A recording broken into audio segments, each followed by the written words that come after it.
my name is Vicky Lloyd. I'm going to take you on the journey and where my search took me. You see, a long time ago when I was a little girl, I had many dreams, I had many desires. I desired that I would go into the army and be a PT instructor. And I didn't end up doing that, but I was a little girl that had those dreams.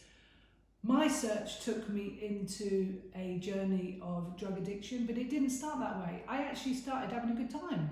I had smoking a bit of pot, a bit of ecstasy, a bit of coke, having a bit of fun, raves, parties. And you know what? I can't say it was all bad. I actually really enjoyed it. But as my life continued, it started to spiral to the point where I was looking for the next party on Tuesday and people were going back to work.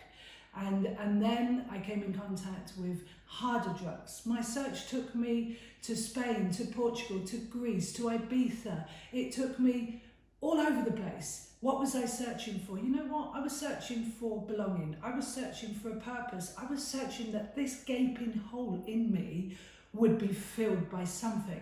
And you know what? I definitely wasn't looking for religion. I would run from those people.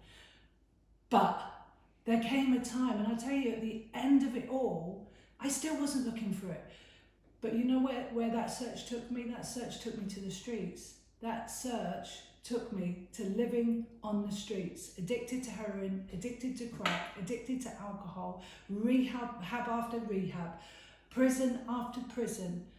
But in that time, there was these little seeds that were being sown from one domestic violent relationship to another one. And I thought through all of this that I was the problem, that I must have abuse me written on my head, that I must have seriously something wrong with me.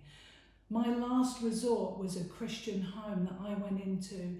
And at that time, that's where I met Jesus. And it wasn't, I said, listen, I've come to the end of myself.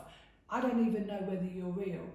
But if you're real, I need you to show me, because I cannot be around these nutty people unless you show me. And I want to say that in that moment, he lifted these burdens, these weights, the shame I felt from being abused as a little girl, thinking that I was a sexual, that I deserved it, that there must be something sexual about me to attract these different men to take and to abuse me. And it was in that moment that God, I didn't really know it was God, came into my heart and he lifted my head.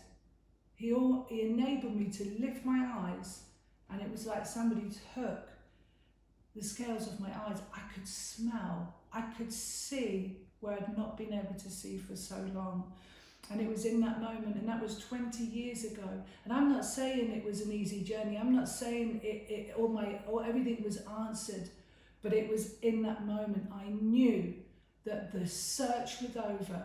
I knew I was accepted, and you know what I heard? You've come home, daughter. You've come home. I believe that there's many of you out there that have come from broken homes, that have come from abuse, that have come from domestic violence, that have even just been searching all your life, that have got this empty hole where you just feel like nothing can fill that hole. And I know the word Jesus is just the most random religious thing, and you think, no, that can't be the answer. But I want to tell you, give him a try.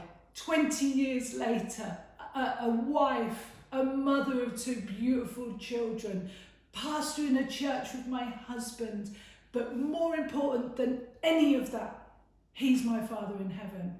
And he was the one that broke that addiction, but healed me, healed the rejection, healed the hurt. And I've been on this journey with him. Give him a try. Give him a try. Every other door has closed. This is the door that is open.